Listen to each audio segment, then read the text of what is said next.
In the genetic dictionary there are 64 codons as।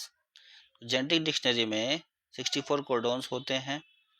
Options जो है वो दे रखा है। पहला ऑप्शन है कि 64 amino acid are to be coded, कि 64 कोडोन से 64 अमीनो एसिड्स कोड करे जाते हैं। तो 64 ने 20 अमीनो एसिड होते हैं जो कि कॉमन होते हैं, यही कोडेड होते हैं।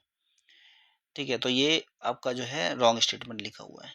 नेक्स्ट है कि 64 codon 64 types of tRNA are present. तो इन 64 कोडोन्स को रीड करने के लिए 64 अलग अलग तरीके के टीआरएनए प्रेजेंट होते हैं।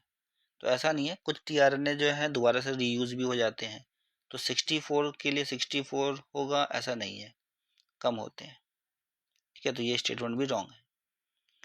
There are 44 nonsense codons, लिखा हुआ है कि 44 नॉन सेंस कोडोन्स होते हैं। तो 44 नहीं होते हैं, 3 होते हैं नॉन सेंस कोडोन्स, मतलब कि स्टॉप कोडोन्स।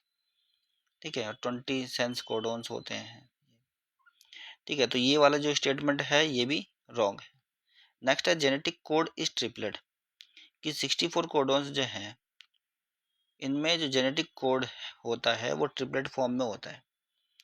देखो नाइट्रोजनस जो न्यूक्लियोटाइड्स है, अभी बात हो रही है किसकी, कोडोन्स की, यानी कि एमआरएनए की बात हो रही है। कौन कौन से न्यूक्लियोटाइड होते हैं उसमें, एडेनिन होता है, यूरेसिल होता है, गुआनिन होता है और साइटोसिन होता है। 4 अलग अलग तरीके के होते हैं। तो 4 नाइट्रोजनस बेसिस हैं। ये कितना बनाते हैं कोडोन्स, 3 का बनाते हैं एक। ठीक है, तो 3 का एक कोडोन बनता है। तो टोटल कितने हो गए, 64। ठीक है, तो 64 कोडोन्स होते हैं। तो कहने का मतलब कि जेनेटिक कोड जो है वो क्या है, ट्रिपलेट है। ठीक है, राइट आंसर आपका ऑप्शन डी है।